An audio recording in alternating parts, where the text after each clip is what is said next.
Hey everyone, Jonathan Bailor here. And today, everyone, if it's possible, buckle up your seatbelts because you're in for a little bit of a wild ride here. We've got a potentially the most provocative guest we've had on so far. Someone who is challenging what has become such an institution in our cultures. We're talking a $50+ billion industry, something that is as common as maybe taking multivitamins, but there's some cracks in the armor. Let's put it that way to be nice, and I'll let our guest Justin Smith talk a lot more about that. But let the cat out of the bag. We've got Justin Smith, the producer of the wonderful film Statin Nation. You can learn more at statinnation.net or just search for it on Facebook. He's based out of London. He is a one-man army out to tell the truth about this medication, which has literally become like Skittles. I mean, it's like a cold medication, and it shouldn't be thought of that way. So thrilled to have Justin on the show. Justin, welcome. Hi, Jonathan. It's a great pleasure to be here. Thank you very much. Justin, well, let's just get into this, starting with the very beginning in terms of give us a quick overview of what the film is about, why you created it, and the story behind it. Okay, well, the film challenges the idea of the mass prescription of cholesterol medications, in particular statins. So I very, very strongly believe that these medications have been massively overprescribed, particularly to people who are pretty healthy. They don't have any symptoms or diagnosed heart problems at the moment, but they're being given the medication as a preventative measure. So it's about that, but it's also raising a number of important issues about the whole basis of lowering cholesterol levels. Because when we look at all of the evidence, all of the data, it's very clear that actually we're better off with slightly higher cholesterol levels overall. So there's no real scientific basis for lowering people's cholesterol levels. It's just about making a lot of money for the pharmaceutical industry and for the food industry as well. So that's the basis of the documentary. And it came about, I was working as a nutrition consultant, and I increasingly found it very, very difficult to do my job properly because there are all these nutritional myths, fundamental nutritional myths, that I was spending all of the time in each consultation to correct. And I started off with a book. So I wrote a book that was published in 2009 called 29 Billion Reasons to Lie About Cholesterol. And the intention with that was to give to people, to clients in particular, to read in their own spare time so that we could move more quickly and be more productive in the actual consultation time. Well, when I did the research in more detail for the book, I was just horrified to find just how bad the situation had become and the background, all the fundamental problems that exist within medicine. And really the documentary film was a natural progression from the book, with the intention, of course, to try and get the information out to a much wider audience. Well, and Justin, this is such a pervasive thing. I mean, I'm very familiar with the research as well, certainly not to the extent that you are. And it is, the thing that scares me the most is this is not controversial. Like, if you actually look at the literature and if you actually understand even rudimentary biology, it's clear that this paradigm is wrong. And certainly there may be a role for statins, but in very fringe cases, not the way they're currently being used. So given the fact that the evidence is clear, given the fact that the biology is clear, what is going on? Like, how can we reverse this, or what can we do about this? Well, I think the only way that we can reverse this is sort of from grassroots level upwards. So by ordinary people becoming aware of the issue and then going to their doctor and raising these important points with their doctor. And then eventually, if we can achieve this critical mass of people, particularly in the US and the UK, that they are aware of the issue, then that will eventually force a change in government healthcare policy. But of course, it's an incredibly difficult task. But we are making steps in the right direction. The problem, I think, is that the pharmaceutical companies have such an influence over the whole medical system that we're not going to get a policy change that will filter down to the general public. It has to come from the general public upwards. Because the pharmaceutical companies do about 80% of all the research now, of course, they are going to direct the research so that the results come out to be favorable to their products that they're trying to sell to us. And then they do all kinds of things to misrepresent the scientific evidence to doctors. So doctors are almost, if you like, brainwashed into believing that they need to lower their patients' cholesterol levels. And that goes all the way through medical school and continues through their continuing education. So when a patient goes to see their doctor, having done some research, it's very difficult for the patient to get a really positive response from the doctor, because the doctor has been, as I say, almost brainwashed into believing this about cholesterol. And Justin, that's such two things I want to dig into. One is how we can equip people to have this conversation with their doctor. Actually, three things. I want to talk about that. I want to talk about how certainly for individuals who are hearing this right now and are just like, wait, what? I need, like, this just sounds like heresy. Please watch Justin's film, Statin Nation, statination.net. Don't want to get into that on this call because it's certainly a full-length film and we wouldn't do justice to it. So watch the film. It's profound and it will give you the insight you need. But Justin, one thing I want to make sure we cover is there may be some alarm bells going off in listeners' heads talking about, conspiracy theory. Oh, that sounds like a conspiracy theory. And just really quickly, I want to dispel that and just like, it's not a conspiracy theory. It's common sense. The pharmaceutical industry is not necessarily a bunch of evil people sitting in a room thinking about how to kill as many people as possible. However, they are in the business of making money. And if they're in the business of making money, coming up with convincing those who prescribe medication that an expensive medication such as a statin should be used preventatively globally is an incredibly profitable thing to do. So it is in their interest. Remember, their interest is not our health. It's not because they're evil. It's just because that's not their interest. Their interest is in making money, and this is a very effective way to make money. The only people interested in our health is us. And that's why Justin put this film together, and that's why we need to talk about how we can ensure our cholesterol health. And Justin, how do we do that with our doctors? Well, just very briefly, just to reinforce what you just said about how this has come about.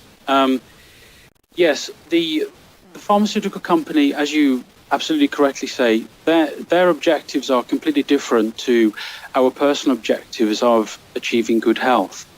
And of course, they have an increasing pressure every year to generate more profit for shareholders.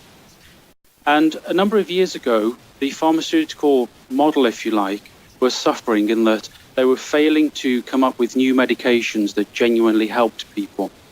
And so as a business, they looked at that problem and decided what they needed to do was to get more people to take the medications that they have already approved, that's already out there in the marketplace. And so they did actually move some of the resources from research and development into the marketing department. And that's one of the ways that they've continued to generate more and more profit. So I think one of the tools, certainly that I'm trying to make available for ordinary people to go and talk to their doctor about, is a fact sheet that I'm going to put together and put available from the website statinnation.net. And this will include some of the key points with the references to the scientific literature. So an ordinary patient will be able to go and talk to their doctor about this with some of the key points like, how come none of the clinical trials have shown any life extension for the vast majority of people who take statin medications? And some of the evidence, the key points about the side effects of statin medications that are really played down, they're routinely played down in the media and within some of the journals. So I think if people are equipped with these key points and key questions that they can take to their doctor, then that would help to create more of an impact. Well, and Justin, that's brilliant. I'm so happy you're going to have that fact sheet, because literally, like, putting that on a refrigerator, taking that to our doctor will be so helpful. But in the meantime, if I have a doctor's appointment next week, or if I'm tomorrow morning waking up and taking my statin medication, what are some of the things, like who should be taking statin medications and who shouldn't be, and how do we accurately make that distinction?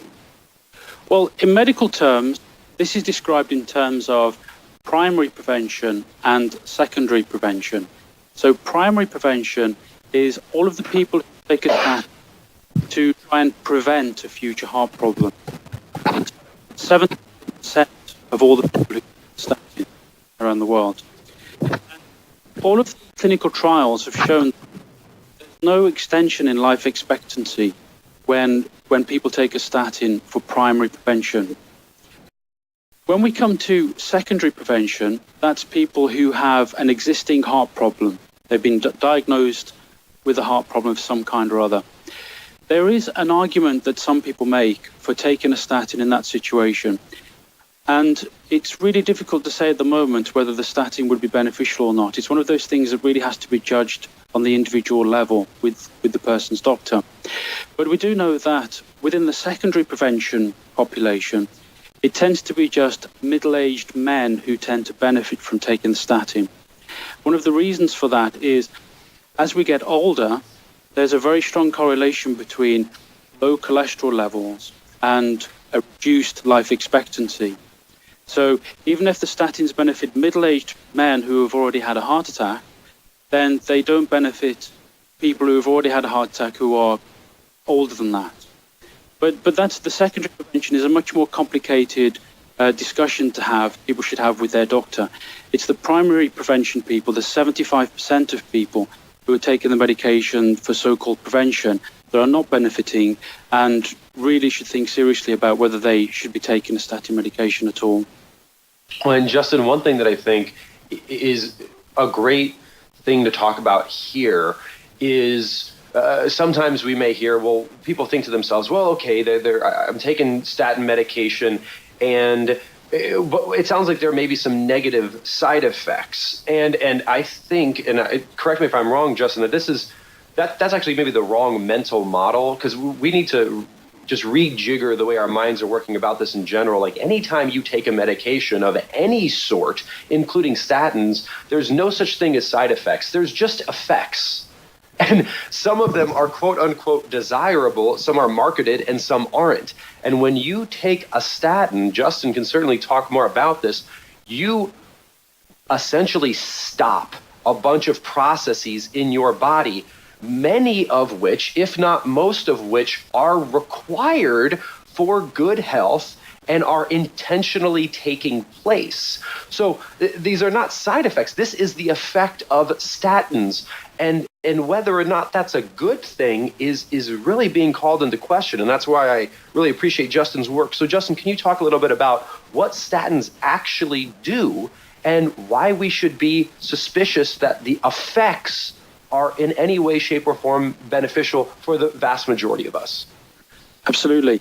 Well, let's take the most important effect, first of all, in that they lower cholesterol levels. They do, of course, lower cholesterol levels, and they do that very well. But that is actually an adverse effect of the medication because of this strong correlation between low cholesterol levels and a reduced life expectancy. But also, if we look at what cholesterol is used for within the body, we start to get an understanding why it's probably not a good idea to start to lower these levels.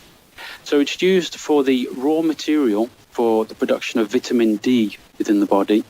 It's used for all of the steroidal hormones, so testosterone, cortisol, and the others. It's used as a raw material for the bile acids used for the digestion of fats. The cholesterol is a major part of the cell membrane, so the outer skin, if you like, of every single cell within the body, within the human body. So our bodies are made up of something like 50 trillion cells. And every one of those cells, the outer skin of it, a large portion of that is actually made from cholesterol.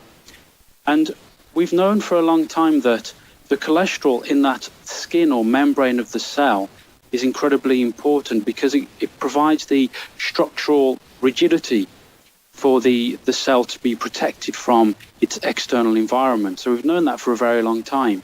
But increasingly, more recently, we're finding new studies to show that the cholesterol is actually involved in the actual intelligence of the cell. So it's being used as part of the cellular signaling processes that take place within the cell. And we also know that certain cells within the body they require more cholesterol. So this would be brain cells, cells associated with the nervous system, and the immune system as well. So when we reduce the availability of cholesterol within the body through taking statin medications, all of these important parts of the body are going to suffer. And that's why really the effects are in many ways unpredictable, and any part of the body can be affected. And there's a great document produced by G from greenmedinfo.com, and he's documented more than 300 adverse effects that we know are caused by statins. But the most common adverse effects are, as we would expect, problems to do with the brain, the nervous system, the immune system, and muscles as well. So muscle aches and pains is the most common adverse effect. But that can go all the way from a mild problem all the way to people who can't, unfortunately, actually walk anymore because it's so severe. And there's also evidence that, unfortunately, this statin damage, as some people call it, can continue when someone has stopped taking the medication as well. It can be so severe that it continues after stopping taking the medication. So really, although it's true that, of course, any medication has a range of effects and we have to balance the adverse effects against the positive effects, but because statins have this profound effect on the body, it's almost ridiculous that they were ever conceived as a medication in the first place. Well, and Justin, I think that's the key distinction. Is certainly there's always a cost benefit, and we're not here to say modern medicine is evil and blah blah blah. That's not what we're here to say. But what we're here to say is there should be a conscious weighing of the potential positives of a treatment and the potential negatives. An example, which may be a little over the top, but I think drives the point home, is chemotherapy. Right? Like chemotherapy is terrible. It's basically like napalming your body. It's like, let's kill everything for the hopes that the cancer cells will also die, and then hopefully the cells we need will come back. That we know is a treatment we only use as a last resort because its effects are so deleterious globally. I think statins are kind of in that same camp, where do they have a role? Yeah, but only in this very, very corner case, because like you said, they are fundamentally changing this core function in our body, and that can have widespread effects. I think that's a good analogy. Yes, because again, as part of the whole picture for all of the effects, we know that statins also can reduce the amount of inflammation, and we know that inflammation is the key part of heart disease. So that's a positive effect of the medication. But when you balance that against the profound effect it can have on all of the body cells and the way it blocks the production of a number of nutrients as well within the body, then for the average person who doesn't have a severe heart problem, the adverse effects are going to be much worse than the positive effects. But when you have someone who unfortunately has already had a heart attack and they are at a very high risk, very, very high risk of having another heart attack in the near future, then the positive effect of the statin, the reduction in the inflammation and maybe some stabilization of the plaque as well, that could be more important for them as an individual at the moment than the whole range of the negative effects. So yes, I think you're absolutely right. And the thing that is so unfortunate about all of this is how just misinformed we've been. I mean, we can't tell the whole story here. Certainly we don't have time, but literally we're told, for example, like going all the way back, don't eat fat because fat raises your cholesterol and cholesterol is bad for you. So eat a high starch, high sugar, low fat, low protein, standard Western diet. And that is the diet which actually causes a negative cholesterol profile. That is the diet that causes the inflammation that actually causes the arterial clogging, which people thought or are told is caused by cholesterol, but is not. The buildup of cholesterol is actually an effect of the inflammation, which is an effect of the diet we've been told to eat. So then we're prescribed statins, which just breaks everything else on top of that, where at the end of the day, if we just ate things we could find directly in nature, none of this would be a problem. None of it all just goes away, and there's no side effects to that. In fact, it's just brilliant for us. Absolutely. I mean, for me, one of the fundamental points is that we've been led to believe that we think about fats in our diet in terms of we eat those fats and they end up as fats floating around in our bloodstream. And of course, that's not true at all. In fact, the opposite is true. When we avoid fat and we have too much carbohydrate and too many sugars, the excess carbohydrate and sugar, of course, is converted into glucose in the bloodstream. And that glucose is very quickly converted into triglycerides, which are the fats in the bloodstream. So what we find is people who follow a low-fat diet with too much carbohydrate and sugars, their blood fats are much, much higher than people who follow a higher fat, more sensible diet. Yeah, it's literally like, I don't know if this analogy is going to work, so I'm spitballing it here, but if your goal is to avoid lung cancer, the last thing you would do is smoke more and then hope some medication would come along that would downregulate or avert the consequences of smoking on your respiratory system. If our goal is to avoid heart problems, the last thing we should do is eat more low-fat starches and sweets, because they're a bit like smoking is to our lungs, to our cardiovascular system, and then hope that some medication will miraculously undo that damage. It doesn't work that way. Absolutely, yes. And of course, there are all kinds of other implications of having these higher blood glucose levels caused by a low-fat diet. The high level of blood glucose actually prevents the arteries from widening. So it actually restricts the blood flow to the heart. And it, as you mentioned earlier, it also causes inflammation, which we know is the key feature of heart disease. So whichever way you look at it, the low-fat diet is more likely to cause heart disease. And one thing I think that's important to call out, Justin, is it sounds like we're coming out against low-fat diets, and people, what they may hear is, okay, well, what about all these studies that show that individuals who ate higher fat diets had a higher incidence of heart issues? The key distinction I think we need to make there, and you can certainly speak more to this, is the type of fats that are being consumed, right? If you're consuming processed, unnatural fats, and you're doing that in conjunction with a diet that is also high in starches and sweets. So essentially, you're eating what I would call insane foods that have unhealthy fats as well as unnatural processed starches and sweets.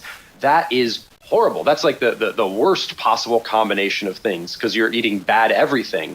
What we're talking about doing is eating healthy fats, eating healthy carbohydrates, and eating healthy proteins. Like that's what you should do. And you don't need to worry about low this or high that. You just need to eat food.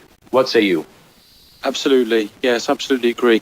And I think also I certainly end up talking in those terms. Sort of, it sounds like I'm criticizing a low-fat diet, but really I'm just trying to restore some balance into the discussion, because we've been brainwashed and told continuously that we need to avoid this fat.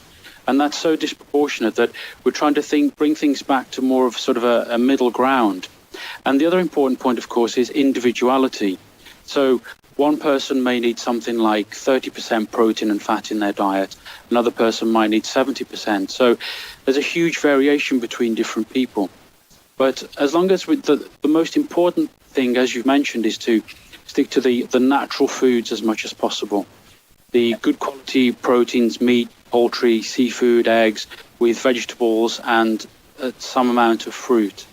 And go ahead, Justin. I'm sorry. Oh, that's fine. Just yes, and staying away from as much of the processed food as possible. And that's really, I think, a key point, Justin, because if you actually look at least in the States, that the typical ratio of macronutrients consumed, it's not actually like we're told to eat a low-fat diet, but the average American at least isn't. We're eating a moderate, if not a higher fat diet, but it's the source of the fats, right? It's these processed seed oils. So eating a diet that is higher in these fats, which are terrible for you, like there's no question, they're unnatural. The body's not designed to handle them. They're as bad for you as processed starches and sweets, if not worse, because they literally break your brain's ability to regulate your body naturally. That is in no way, shape, or form the same as eating a diet which contains whole foods such as high quality meats, seafoods, nuts, things like cocoa, coconut. Like that is literally day and night from what those substances do to your body. Just like spinach is primarily carbohydrate and so is sugar. Like we get that a diet high in spinach is not the same as a diet high in sugar. A diet which is 35% processed seed oils is not the same as a diet that is 35% whole food natural fats at all. So anytime you hear anyone criticizing the consumption of fat, or you see any study which criticizes the consumption of fat, the first thing to do is look at where the fat is coming from. Because of course, unhealthy sources of fat are bad for you. But that's a key distinction for us to make. Yes, absolutely. So Justin, in terms of immediate next steps, what would you say what are like the 3 takeaways you would say that we should all leave with from this conversation? Well, one of the most important points is that statin medications do not benefit people who don't have a diagnosed heart problem. And there's no correlation between the level of cholesterol in the bloodstream and a person's risk for heart disease at all. And the third thing is all that what we've just been talking about just sticking to a natural, wholesome diet. And really, we would be better off not even knowing our cholesterol levels, I think, because it creates so much anxiety and of course the medications, the risk of being prescribed the medications, that we would better just leading a healthier life with good quality nutrition. And that's really the key point there, Justin. I love that. And it's this, in some ways, the harder we're trying, the unhealthier we are. And we're taking these medications where we're trying to manually regulate our cholesterol levels. We're trying to manually count calories. And the only reason those are even issues we've become conscious of is because our bodies have lost the ability to automatically regulate us, to keep us in a state of homeostasis, to balance us out as they're designed to, right? They're designed to keep us healthy. And why has that happened? It's because we're eating the wrong types of foods. Like being healthy and being slim becomes so simple. It may not be easy because we're surrounded by all this processed garbage, but it's so simple when we just feed our body that which it was designed to eat, which is stuff you can find in nature, and enable it to automatically regulate our energy balance, our cholesterol levels, our sodium levels, our potassium levels, right? Like we can't possibly consciously monitor all of this stuff. And every time we try to, we just make things worse. Statins are a perfect example. So I really, really appreciate all the work you've been doing, Justin. So individuals who want to learn more about this, and really it should be everyone at this point, because if you, the listener, are not on a statin medication, you certainly know someone who is. Please check out statinnation.net. Justin's work is amazing. Justin, when can we expect that fact sheet to be available? I think within 2 weeks. Oh, beautiful, beautiful. Well, actually, by the time this airs, that will be available. So definitely go to statinnation.net, check out that fact sheet, check out Justin's film. And Justin, I just wanted to salute you and thank you, because this is certainly not an easy thing to do. You're up against a multi-billion-dollar industry, but it's certainly a noble motive, and I can only imagine the number of lives you're improving and frankly saving. So thank you so much. Thank you, Jonathan. Thanks very much for all of your wonderful work as well. All right, wonderful. Well, hey, thank you so much, Justin, for being with us. And listeners, I hope this has been helpful for you. Again, always remember to chat with your doctor, but also take the power into your own hands and do some research on your own. Check out Justin's work. Have a wonderful week, and remember to eat more and exercise less, but do that smarter. Have a good one.